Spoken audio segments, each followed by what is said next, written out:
KTO Radio présente À haute voix, la lecture intégrale des œuvres spirituelles majeures. Aujourd'hui, L'imitation de Jésus-Christ.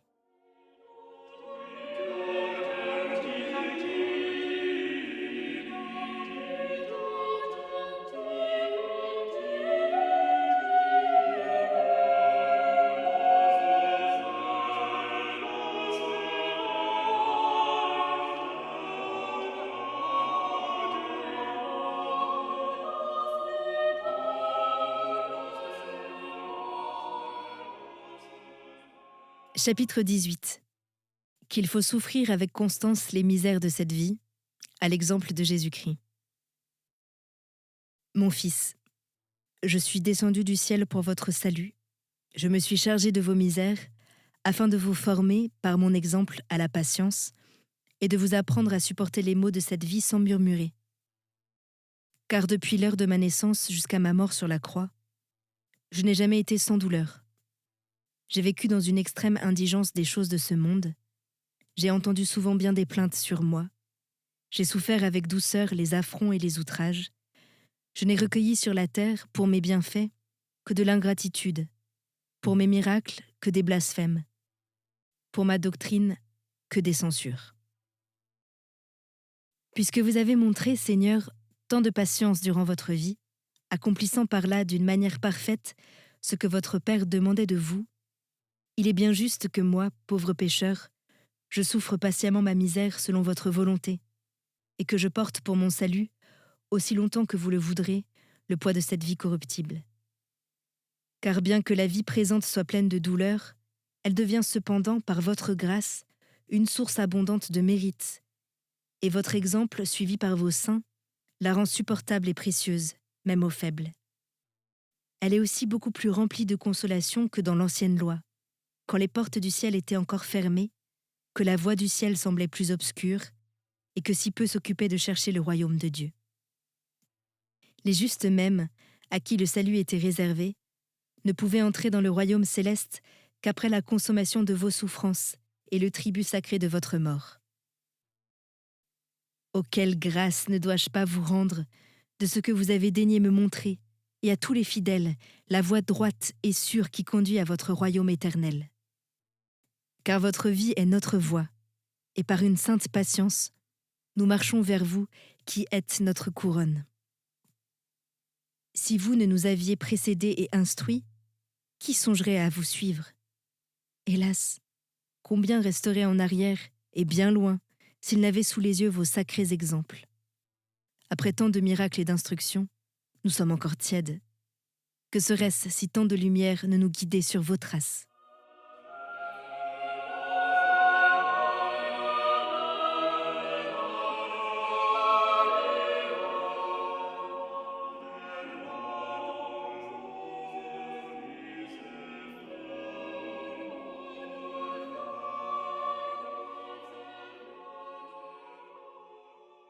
Chapitre 19. De la souffrance des injures et de la véritable patience. Pourquoi ces paroles, mon fils? Cessez de vous plaindre en considérant mes souffrances et celles des saints. Vous n'avez pas encore résisté jusqu'au sang.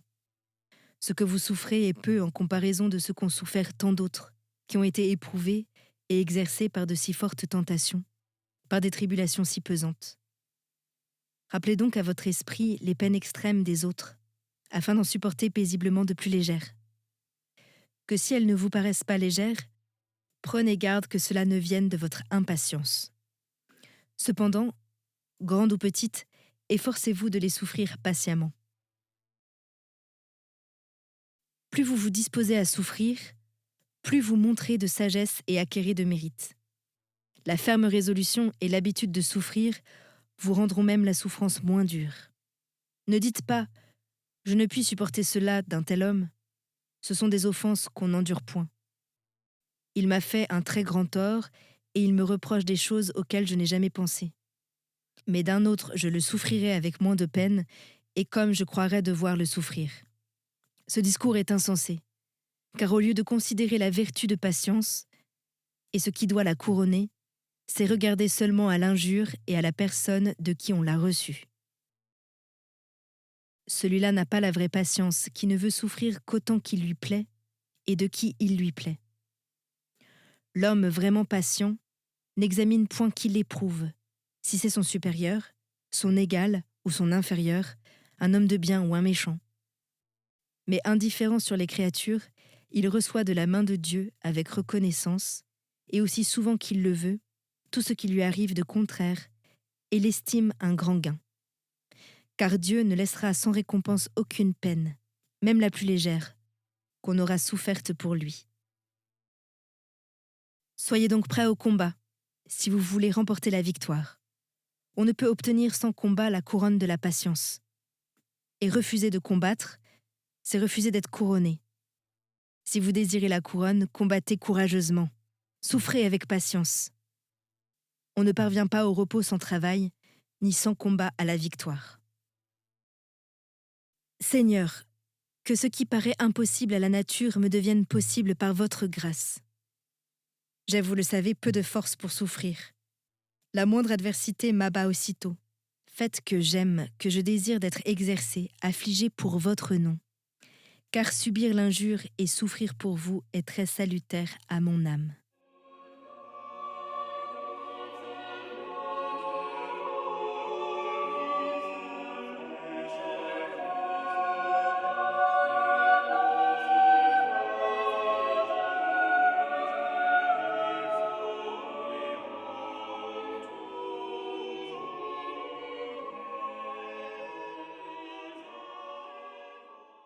Chapitre 20. De l'aveu de son infirmité et des misères de cette vie. Je confesserai contre moi mon injustice. Je vous confesserai, Seigneur, mon infirmité. Souvent un rien m'abat et me jette dans la tristesse. Je me propose d'agir avec force, mais à la moindre tentation qui survient, je tombe dans une grande angoisse. Souvent c'est la plus petite chose et la plus méprisable qui me cause une violente tentation. Et quand je ne sens rien en moi-même, et que je me crois un peu en sûreté, je me trouve quelquefois presque abattu par un léger souffle. Voyez donc, Seigneur, mon impuissance et ma fragilité, que tout manifeste à vos yeux. Ayez pitié de moi, et retirez-moi de la boue, de crainte que je n'y demeure à jamais enfoncé. Ce qui souvent fait ma peine et ma confusion devant vous, c'est de tomber si aisément et d'être si faible contre mes passions. Bien qu'elles ne parviennent pas à m'arracher un plein consentement, leurs sollicitations me fatiguent et me pèsent, et se met un grand ennui de vivre ainsi toujours en guerre. Je connais surtout en ceci mon infirmité, que les plus horribles imaginations s'emparent de mon esprit, bien plus facilement qu'elles n'en sortent. Puissant Dieu d'Israël, défenseur des âmes fidèles, daignez jeter un regard sur votre serviteur affligé et dans le travail, et soyez près de lui pour l'aider en tout ce qu'il entreprendra. Remplissez-moi d'une force toute céleste, de peur que le vieil homme, cette chair de péché qui n'est pas encore entièrement soumise à l'esprit, ne prévale et ne domine, elle contre qui nous devons combattre jusqu'au dernier soupir dans cette vie chargée de tant de misère. Hélas, qu'est-ce que cette vie, assiégée de toutes parts de tribulations et de peines, environnée de pièges et d'ennemis? Est-on délivré d'une affliction ou d'une tentation? Une autre lui succède, et l'on combat encore, et l'on combat même encore la première, et d'autres surviennent opinément. Comment peut-on aimer une vie remplie de tant d'amertume, sujette à tant de maux et de calamités? Comment peut-on même appeler vie ce qui engendre tant de douleurs et tant de morts? Et cependant on l'aime, et plusieurs y cherchent leur félicité. On reproche souvent au monde d'être trompeur et vain, et toutefois on le quitte difficilement, parce qu'on est encore dominé par les convoitises de la chair. Certaines choses nous inclinent à aimer le monde, d'autres à le mépriser. Le désir de la chair, le désir des yeux et l'orgueil de la vie inspirent l'amour du monde, mais les peines et les misères qui les suivent justement produisent la haine et le dégoût du monde. Mais hélas, le plaisir mauvais triomphe de l'âme livrée au monde. Elle se repose avec délice dans l'esclavage des sens, parce qu'elle ne connaît pas et n'a pas goûté les suavités célestes ni le charme intérieur de la vertu. Mais ceux qui, méprisant le monde parfaitement, s'efforcent de vivre pour Dieu sous une sainte discipline, n'ignorent point les divines douceurs promises au vrai renoncement, et voient avec clarté combien le monde, abusé par des illusions diverses, s'égare dangereusement.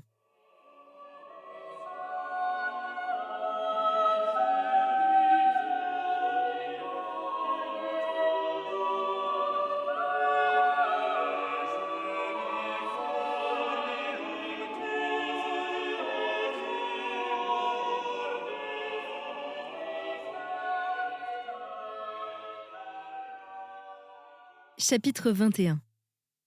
Qu'il faut établir son repos en Dieu plutôt que dans tous les autres biens. En tout et par-dessus tout, repose-toi en Dieu, ô mon âme, parce qu'il est le repos éternel des saints.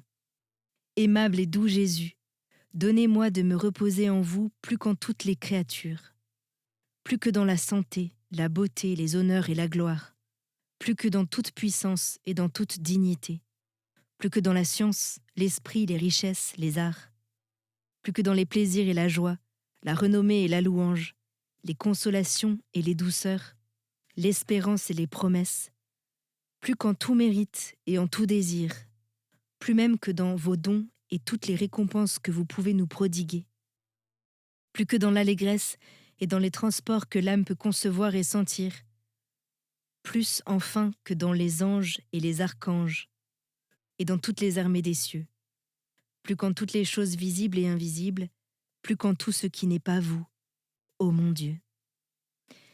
Car vous êtes infiniment bon, seul, très haut, très puissant. Vous suffisez seul, parce que seul vous possédez et vous donnez tout. Vous seul vous consolez par vos douceurs inexprimables. Seul vous êtes toute beauté, tout amour. Votre gloire s'élève au-dessus de toute gloire. Votre grandeur au-dessus de toute grandeur. La perfection de tous les biens ensemble est en vous, Seigneur mon Dieu. Il y a toujours été et y sera toujours. Ainsi, tout ce que vous me donnez hors de vous, tout ce que vous me découvrez de vous-même, tout ce que vous m'en promettez est trop peu et ne me suffit pas, si je ne vous vois, si je ne vous possède pleinement. Car mon cœur ne peut avoir de vrai repos, ni être entièrement rassasié, jusqu'à ce que s'élevant au-dessus de tous vos dons et de toute créature, il se repose uniquement en vous. Tendre époux de mon âme, pur objet de son amour, ô mon Jésus, roi de toutes les créatures, qui me délivrera de mes liens, qui me donnera des ailes pour voler vers vous et me reposer en vous? Oh, quand je serai assez dégagé de la terre pour voir, Seigneur mon Dieu, et pour goûter combien vous êtes doux. Quand serai-je tellement absorbé en vous, tellement pénétré de votre amour que je ne me sente plus moi-même et que je ne vive plus que de vous, dans cette union ineffable et au-dessus des sens que tous ne connaissent pas. Maintenant, je ne sais que gémir et je porte avec douleur ma misère. Car en cette vallée de larmes, il se rencontre bien des maux qui me troublent, m'affligent et couvrent mon âme comme d'un nuage. Souvent, il me fatigue et me retarde.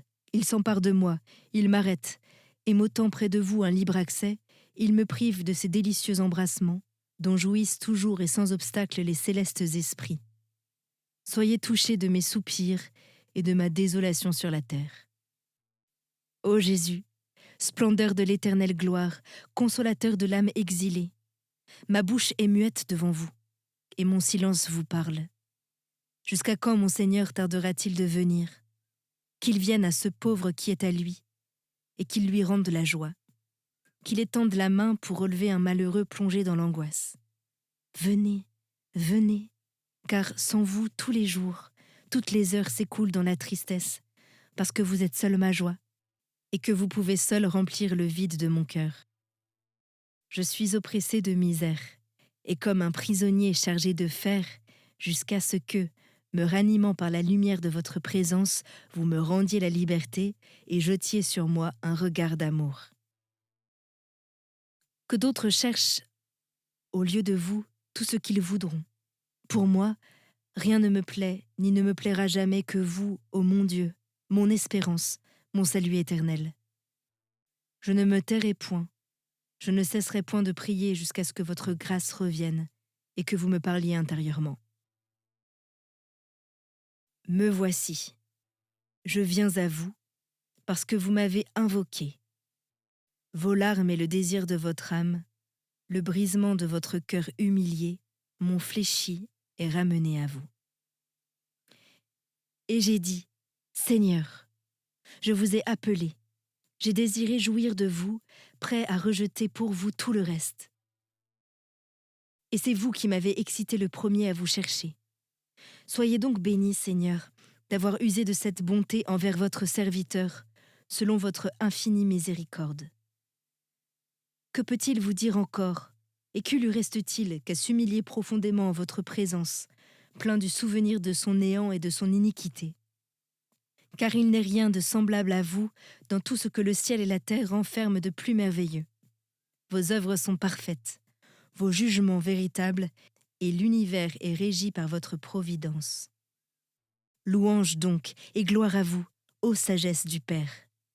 Que mon âme, que ma bouche, que toutes les créatures ensemble vous louent et vous bénissent à jamais.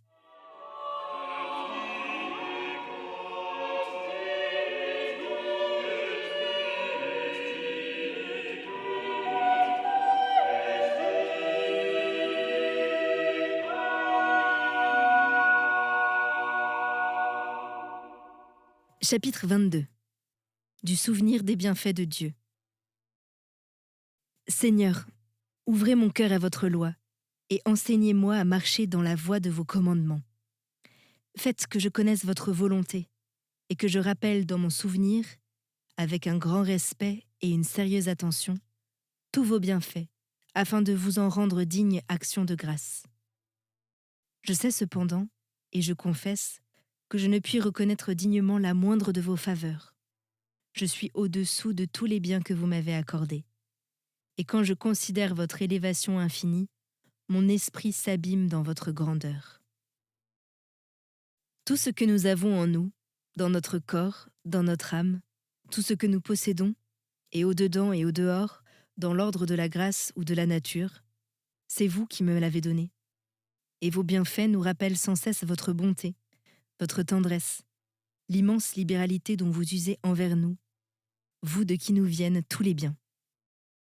Car tout vient de vous, quoique l'un reçoive plus, l'autre moins, et sans vous nous serions à jamais privés de tout bien. Celui qui a reçu davantage ne peut se glorifier de son mérite, ni s'élever au-dessus des autres, ni insulter à celui qui a moins reçu, car celui-là est le meilleur et le plus grand qui s'attribue le moins et qui rend grâce avec plus de ferveur et d'humilité. Et celui qui se croit le plus vil et le plus indigne de tous est le plus propre à recevoir de grands dons. Celui qui a moins reçu ne doit ni s'affliger, ni se plaindre, ni concevoir de l'envie contre ceux qui ont reçu davantage, mais plutôt ne regarder que vous, et louer de toute son âme votre bonté, toujours prête à répandre ses dons si abondamment, si gratuitement, sans acception de personne. Tout vient de vous, et ainsi vous devez être loué de tout. Vous savez ce qu'il convient de donner à chacun, pourquoi celui-ci reçoit plus, cet autre moins. Ce n'est pas à nous qu'appartient ce discernement, mais à vous qui pesez tous les mérites. C'est pourquoi, Seigneur mon Dieu, je regarde comme une grâce singulière que vous m'ayez accordé peu de ces dons qui paraissent au dehors et qui attirent les louanges et l'admiration des hommes.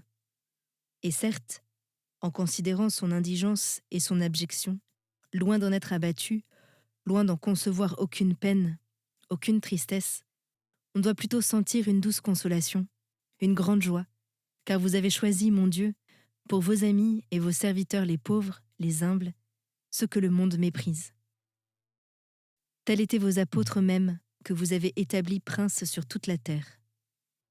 Ils ont passé dans ce monde sans se plaindre, purs de tout artifice et de la pensée même du mal, si simples et si humbles qu'ils se réjouissaient de souffrir les outrages pour votre nom, et qu'ils embrassaient avec amour tout ce que le monde abhorre. Rien ne doit causer tant de joie à celui qui vous aime et qui connaît le prix de vos bienfaits que l'accomplissement de votre volonté et de vos desseins éternels sur lui.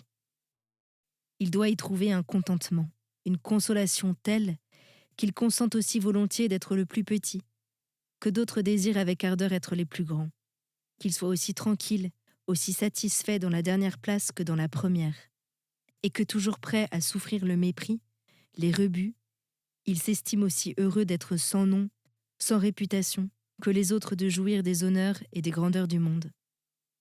Car votre volonté et le zèle de votre gloire doivent être pour lui au-dessus de tout, et lui plaire et le consoler plus que tous les dons que vous lui avez faits et que vous pouvez lui faire encore.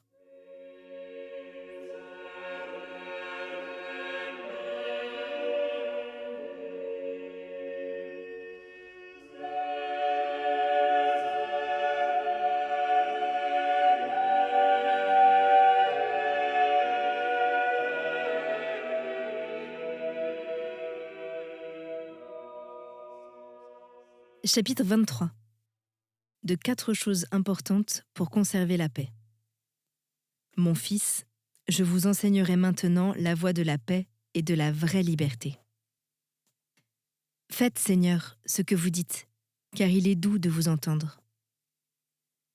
Appliquez-vous, mon fils, à faire plutôt la volonté d'autrui que la vôtre. Choisissez toujours plutôt d'avoir moins que plus. Cherchez toujours la dernière place et à être au-dessous de tous. Désirez toujours et priez que la volonté de Dieu s'accomplisse parfaitement en vous. Celui qui agit ainsi est dans la voie de la paix et du repos. Seigneur, ces courts préceptes renferment une grande perfection. Ils contiennent peu de paroles, mais elles sont pleines de sens et abondantes en fruits. Si j'étais fidèle à les observer, je ne tomberais pas aisément dans le trouble. Car toutes les fois qu'il m'arrive de perdre le calme et la paix, je reconnais que je me suis écarté de ces maximes. Mais vous qui pouvez tout, et qui désirez toujours le progrès des âmes, augmentez en moi votre grâce, afin qu'en obéissant à ce que vous commandez, je puisse accomplir mon salut. Prière pour obtenir d'être délivré des mauvaises pensées. Seigneur mon Dieu, ne vous éloignez pas de moi. Mon Dieu, hâtez-vous de me secourir, car une foule de pensées diverses m'ont assailli et de grandes terreurs agitent mon âme. Comment traverserai-je tant d'ennemis sans recevoir de blessures? Comment les renverserai-je?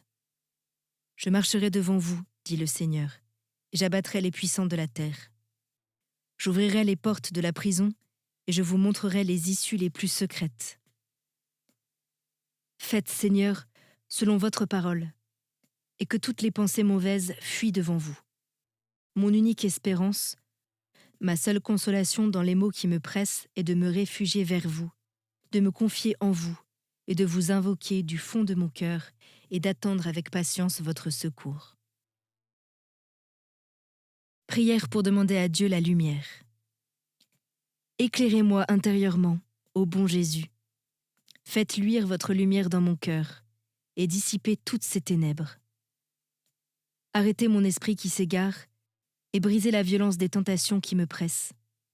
Déployez pour moi votre bras et domptez ces bêtes furieuses, ces convoitises dévorantes, afin que je trouve la paix dans votre force et que sans cesse vos louanges retentissent dans votre sanctuaire, dans une conscience pure. Commandez au vent et aux tempêtes, dites à la mer, apaise-toi. Aquilon, ne souffle point, et il se fera un grand calme. Envoyez votre lumière et votre vérité, pour qu'elles luisent sur la terre. Car je ne suis qu'une terre stérile et ténébreuse jusqu'à ce que vous m'éclairiez. Répandez votre grâce d'en haut, versez sur mon cœur la rosée céleste, épanchez sur cette terre aride les eaux fécondes de la pitié, afin qu'elles produisent des fruits bons et salutaires. Relevez mon âme abattue sous le poids de ses péchés. Transportez tous mes désirs au ciel, afin qu'ayant trempé mes lèvres à la source des biens éternels, je ne puisse plus sans dégoût penser aux choses de la terre. Enlevez-moi, détachez-moi de toutes les fugitives consolations des créatures, car nul objet créé ne peut satisfaire ni rassasier pleinement mon cœur. Unissez-moi à vous par l'indissoluble lien de l'amour. Car vous suffisez seul à celui qui vous aime, et tout le reste sans vous n'est rien.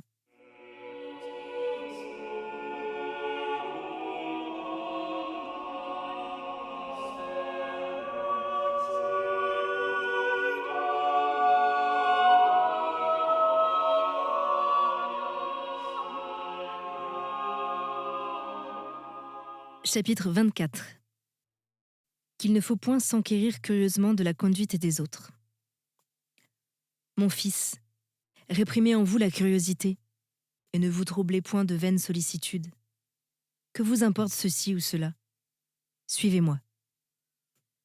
Que vous fait ce qu'est celui-ci, comment parle ou agit celui-là? Vous n'avez point à répondre des autres, mais vous répondrez pour vous-même. De quoi donc vous inquiétez-vous? Voilà que je connais tous les hommes. Je vois tout ce qui se passe sous le soleil.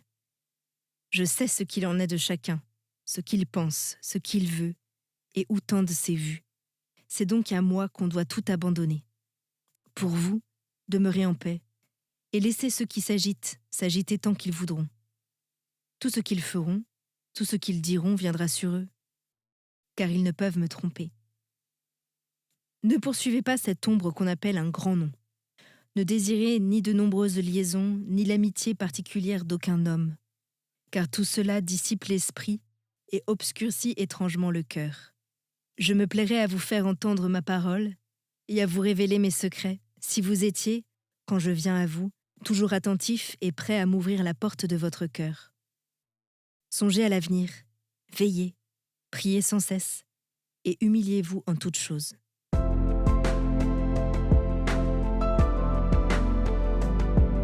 C'était À haute voix, une émission de KTO Radio. Aujourd'hui, l'imitation de Jésus-Christ. Lecture, Anne-Céline Pellarini. Captation et réalisation, Gustave Schlicht et Hachem Driss. Une émission disponible en podcast sur ktoradio.com ou sur l'application KTO Radio.